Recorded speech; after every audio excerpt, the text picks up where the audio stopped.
Chào mừng các bạn đến với kênh của Eddie Cường Nguyễn. Mong muốn của tôi là chia sẻ kiến thức và mang lại giá trị cho mọi người.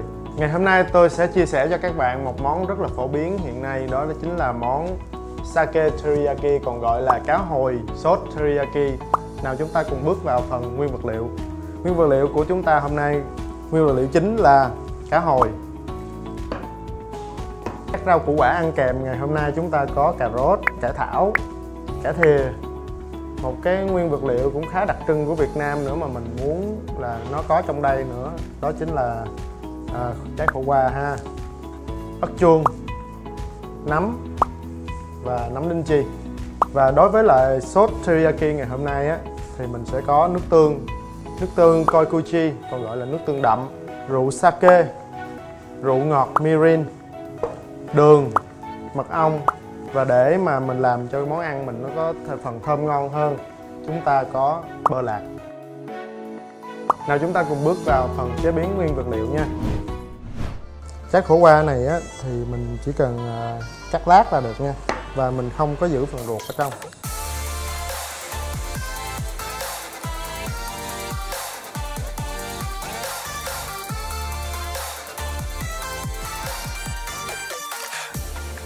Cái món này á, nó gần giống cái gì mà mấy bạn biết không? Nó gần giống với lại món kho quẹt của Việt Nam mình vậy đó. Thay vì nước tương á, thì người Việt Nam mình sử dụng nước mắm thôi.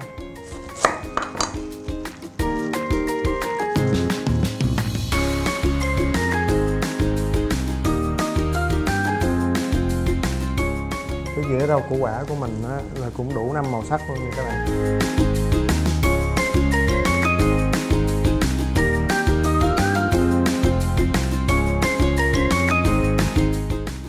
Để giữ màu sắc của rau củ quả của mình được tốt á, thì mình sẽ cho vào một ít đường nha. Trong lúc mà chờ nước sôi như vậy á, thì mình có thể pha sốt trước. Ở đây mình có 50ml nước tương, 50ml sake, 25ml mirin, 50g đường, 50ml mật ong. Sau đó mình sẽ đánh đều cái sốt này lên nha các bạn. Rồi tiếp đến là mình sẽ khứa da cá hồi của mình ha. Phần khứa da cá hồi này rất là quan trọng, bởi vì các bạn phải bắt buộc phải khứa da để cho cái miếng da của mình đó, khi mà mình áp chảo nó sẽ giòn đều hơn.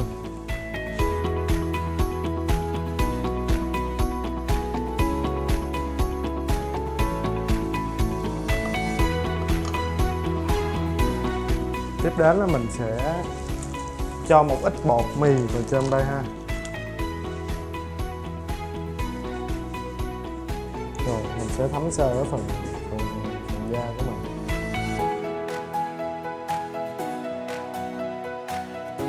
Tiếp theo á, mình sẽ luộc sơ rau củ quả của mình lên.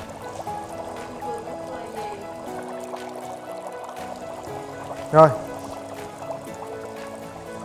mình sẽ luộc rau củ quả của mình trong vòng khoảng 30 giây thôi các bạn.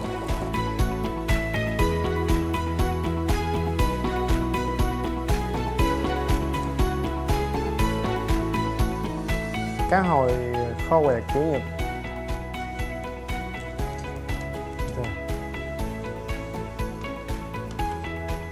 Cái món này đúng là cái món của mấy bà nội trợ luôn. Rau củ quả của mình sau khi luộc xong á, mình sẽ cho vào nước đá lạnh để mình giữ được màu sắc xanh tươi hơn và giữ được chất dinh dưỡng nha. Tiếp theo là mình sẽ tới phần xử lý cái phần cá hồi của mình và cách làm sốt teriyaki như thế nào nha. Lửa nhiệt độ của mình không quá lớn nha các bạn. Và mình cho khoảng 1 muỗng canh bơ vào.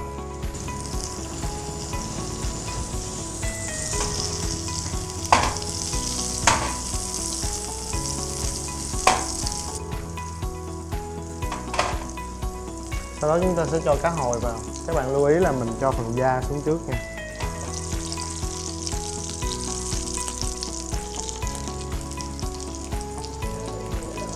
Mình sẽ để cái phần da của cá hồi này á tầm trong khoảng 5 phút. Nhưng mục đích chính của mình nó sẽ làm cho phần da của mình nó được giòn hơn và nó chuyển sang màu vàng nâu.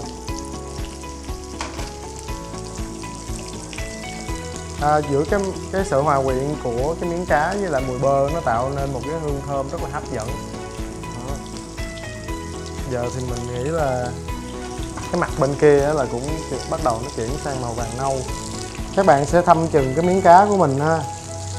Các bạn để ý là cái phần dưới này nè, nó chuyển sang màu nâu rồi đó, thì mình có thể là mình biết được là cái phần kia nó bắt đầu nó giòn rồi. Rồi các bạn chuyển lại, mình đã được cái miếng cá hồi của mình nó chuyển sang màu vàng nâu và rất là giòn nha các bạn. Khi mà chuyển qua mặt này rồi á, thì mình chỉ còn 3 phút nữa thôi là mình sẽ vớt miếng cá hồi của mình ra nha. Mình không cần miếng cá hồi của mình sẽ phải chín hoàn toàn. Tới cái lúc này á, là mình sẽ lấy miếng cá hồi của mình ra.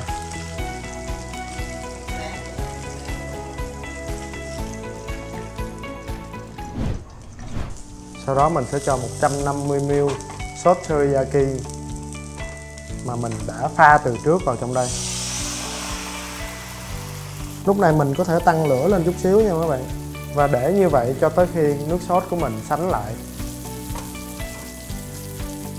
Sau khi nước sốt của mình đã cạn được một chút rồi đó, mình sẽ cho cái miếng cá của mình quay trở lại trong cái phần nước sốt teriyaki của mình nha.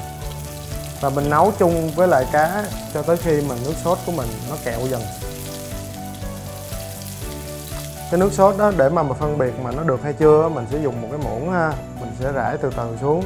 Khi mà nước sốt của mình nó dính đều cái muỗng của mình á là ok ha. Rồi, như vậy là Cương đã thấy bắt đầu nó cũng kẹo lại rất là nhiều rồi. Khi sốt đã đặc rồi á thì mình sẽ tiến tới phần trang trí ha. Bây giờ sốt nè, các bạn có thể thấy là nó rất là kẹo lại rồi ha. Để trang trí, để đẹp hơn các bạn có thể cho lá tre. Tuy nhiên không có lá tre thì mình cho lá chuối cũng được.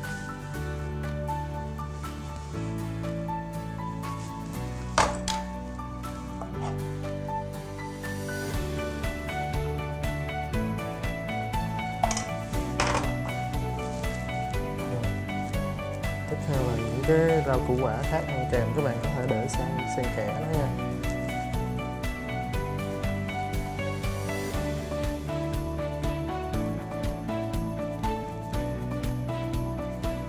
Cuối cùng là một chút mè.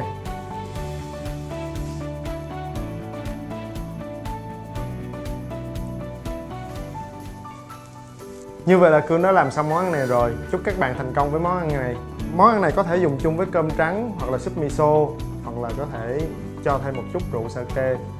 Nhớ like, subscribe và share kênh của Cương nha. Mọi thắc mắc xin để lại phần bình luận bên dưới. Hẹn gặp lại các bạn ở mỗi thứ Năm và Chủ nhật hàng tuần.